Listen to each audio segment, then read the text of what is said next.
Bonjour, allez, c'est parti pour une vidéo. Aujourd'hui, on va faire une petite vidéo questionnaire. Alors, c'est un questionnaire que j'ai trouvé, je crois, sur Babelio. Je pense que c'est un questionnaire qui a dû tourner ailleurs. Et donc, j'avais envie de le partager avec vous. C'est un questionnaire que tout le monde peut reprendre. Que vous soyez sur YouTube, sur Insta, etc. Vous pouvez faire des slides. Il est très facile, donc je vous invite vraiment à vous lancer. Alors, c'est parti. Première question, un livre culte. Ah, ça commence bien. Un livre culte, je vais encore vous dire Les Misérables ou Jane Eyre. C'est un peu embêtant, mais bon voilà, ça ne change pas. Alors, je vais vous dire Les Misérables parce que je viens de voir la question suivante. Sans ce livre, je ne serais pas celle que je suis. Donc, Jane Eyre de Charlotte Brontë. Pour ceux qui sont plus récemment arrivés sur la chaîne ou qui ne me connaissent pas bien, je raconte l'anecdote. J'étais en 6e, je rentre dans le CDI. Et je cherchais un livre à lire et je tombe sur un livre avec une couverture un peu violette mauve, avec dessus un portrait comme un camée, un portrait de jeune femme. Et je me dis, oh, voilà, je prends celui-là. Je l'ai pris totalement au hasard. Et j'ai lu Jane Eyre. Donc j'avais 11 ans et pour le coup, vraiment, ça a été une épiphanie. Ça a été, voilà, je crois qu'on peut dire que ça a changé ma vie. Ça a changé mon regard sur la vie. Donc, Jane Eyre. Comment choisis-tu tes livres? Comment choisis-tu tes livres? Alors, pendant très longtemps, pendant mes études, je lisais beaucoup de classiques. Ensuite, je lisais un peu au hasard. Et ensuite, quand je me suis intéressée aux réseaux sociaux, je me suis laissée influencer. Et en même temps, je lis aussi beaucoup pour le travail. Donc, je lis aussi beaucoup par rapport aux critiques, par rapport à ce qui peut être intéressant pour mon travail et parfois même des lectures contraintes par mon travail. Donc j'ai moult façons de choisir mes livres. 4. Le roman qui a été pour toi le plus éprouvant? Le plus éprouvant à lire. Alors il y a un livre que j'ai eu beaucoup de mal à lire et que je n'ai pas terminé parce que c'était trop éprouvant pour moi, c'est La route de McCarthy. Donc je pense que tout le monde connaît ce livre et si vous ne l'avez pas lu, vous connaissez au moins la thématique. Et je crois que c'est aux environs de la page 100. Ils rentrent dans une maison dans laquelle ils ont enchaîné des êtres vivants, des humains en l'occurrence, et ils les ont gardés vivants mais ils coupent des morceaux pour se nourrir. Donc on est sur un truc un peu... Vraiment... de mémoire, à l'époque, j'étais enceinte de mon fils, où il était juste né, je ne sais plus exactement quand est sorti le roman. Et donc l'histoire de ce père et de ce fils, plus cette histoire de cannibalisme, de torture, on les garde vivants pour conserver la viande fraîche avant de les manger, ça a été trop pour moi. C'est vraiment pas un livre que je kiffe chez McCarthy, qui a écrit des très grands romans, mais celui-ci, pour moi, il est en dessous. Et puis trop éprouvant à la lecture. Le plus triste, j'en parle souvent, c'est Le quatrième mur. Non pas qu'il soit triste, mais c'est un livre sur lequel j'ai énormément pleuré parce qu'il m'a touchée.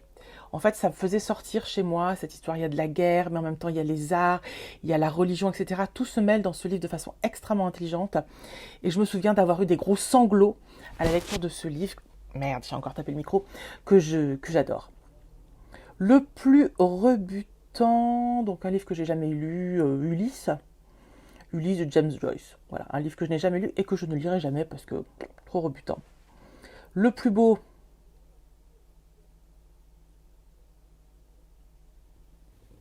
Je vais redire Les Misérables.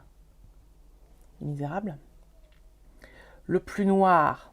La trilogie Millennium. Qu'est-ce qu'ils sont noirs, mais voilà, très très beau.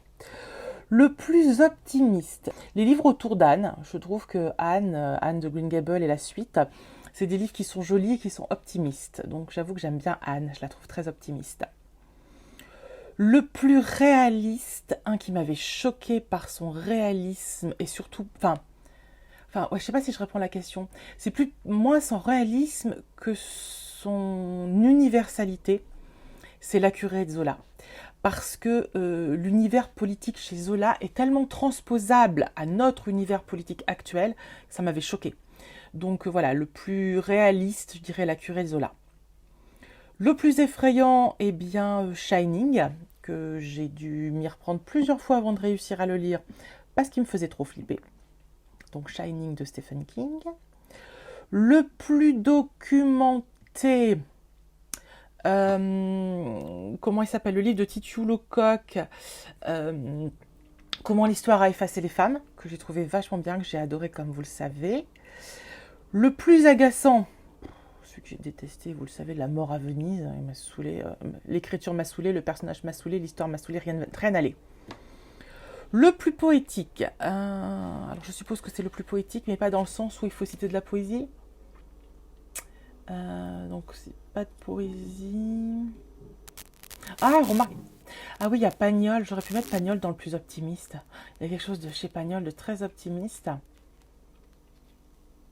Et d'un peu poétique aussi. Leur façon de parler, l'humour, etc. Je trouve que c'est quelque chose de très poétique, de très beau. Donc je vais dire Pagnol. Le plus dépaysant. Alors j'ai lu plein de livres dans plein de pays. Récemment j'ai lu Guyane. Ou il y a quelques années j'avais lu Geisha. C'est comme ça que s'appelle ce roman, Geisha? Ah, j'ai un doute. Quel est le plus dépaysant? Est-ce que c'est par rapport au pays? Est-ce que c'est dépaysant historiquement parlant? Parce que sinon, ouais, j'ai lu Boudica il y a quelques années. En matière de dépaysement, on était quand même pas mal. Le plus... Eh bien sinon, si j'en ai un qui était très dépaysant, Seul sur Mars. Alors sur Mars, vous êtes dépaysé, je peux vous assurer. Donc on va dire Seul sur Mars. Le plus émouvant. C'est quoi la différence entre le plus triste et le plus émouvant? J'ai dit quoi? C'est le plus triste? Qu'est-ce que j'avais dit? Je ne me rappelle plus. Ah oui, j'avais dit le quatrième mur. Ah, des fleurs pour Algernon. Il était émouvant dans mon souvenir. Le plus animal.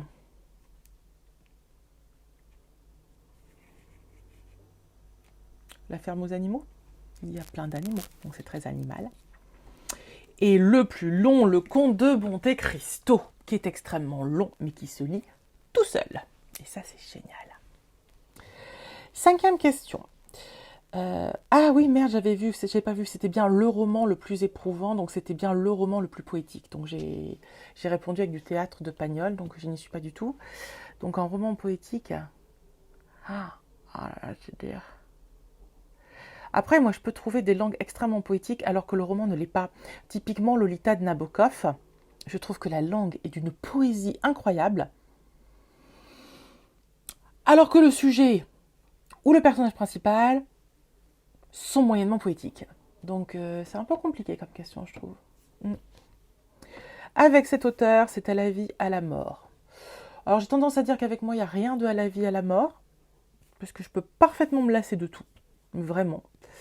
Mais bon, Édouard Louis, je lis tous ses livres quand ils sortent. Aujourd'hui, il y en a toujours un que j'ai pas lu, c'est Histoire de la violence. Mais je le repousse parce que j'ai peur d'avoir mal. J'ai peur d'avoir mal pour lui, d'avoir mal avec lui. J'ai peur d'avoir mal. Mais sinon, dès qu'il en sort un, je me précipite et j'aime beaucoup Édouard Louis. Mais j'aurais pu mettre Sœur Chalandon, parce que je trouve que c'est un auteur incroyable. Il y a des auteurs que j'aimais beaucoup, puis après on s'en lasse. Par exemple, comment il s'appelle? Philippe Claudel. Quand il avait sorti le rapport de Brodeck, Les âmes grises, j'adorais. Et après, j'en ai plus jamais lu, et j'ai l'impression que, voilà. Il y a parfois des auteurs... ouais, je sais pas. Avec cet auteur-autrice, le courant ne passe plus. Putain, il y en a un paquet. Je viens de citer Claudel, mais c'est même pas que le courant ne passe plus, c'est que je suis passée à autre chose. Et je pense que même lui est un peu passé de mode, je pense.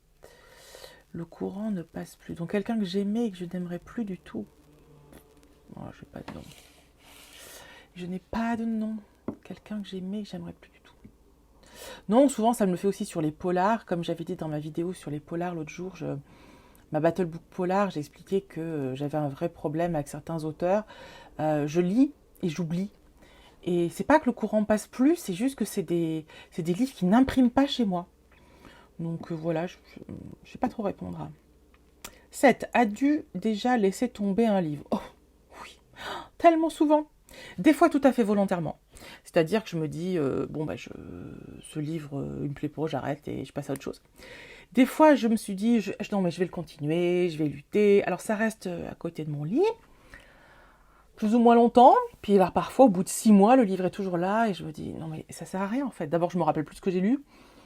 Mais j'ai parfois certains livres sur lesquels j'ai buté et j'ai pas osé concrètement les abandonner. Je me suis dit, non, je les reprendrai plus tard. Ça marche pas très bien avec moi. Je le reprendrai plus tard, c'est pas bon signe. Donc oui, j'en ai abandonné plein, volontairement ou involontairement. Et puis, ce que je me suis rendu compte, c'est que me forcer à lire, je pouvais me mettre en panne de lecture. Vraiment, c'est pas une bonne idée pour moi de me forcer à lire, ça donne pas des bons résultats. Donc voilà. Les livres t'ont-ils déjà poussé à faire des folies? Non, non, je vois pas. Qu'est-ce que j'aurais pu faire comme folie pour un livre?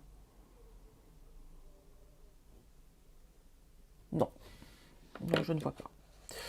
À part peut-être un peu fatiguer les gens autour de moi en leur parlant de lecture, mais depuis que j'ai ouvert ma chaîne YouTube, j'avoue que je saoule vous, mais moins les gens autour de moi. Donc, 9. Tu aimes les séries de plusieurs tomes? Non. Je suis absolument pas fidèle. J'ai beaucoup de mal à... Alors, certains polars, j'ai réussi à les lire, à suivre, mais c'est très peu souvent. Et non, les vraies séries, ce qu'on appelle les vraies séries, pas juste avec un inspecteur récurrent, vraiment les vraies séries où les livres fonctionnent les uns avec les autres, je suis naze. J'ai entamé un nombre incalculable de séries et non. Donc, je n'en lis plus. Et j'ai encore cogné le micro. As-tu déjà pensé à écrire un livre? Oui, bah bien sûr. J'ai fait des études de lettres, j'adore lire, je suis bibliothécaire. Est-ce que j'ai déjà pensé à écrire un livre? Je pense que la réponse est dans la question. Tu aimes relire?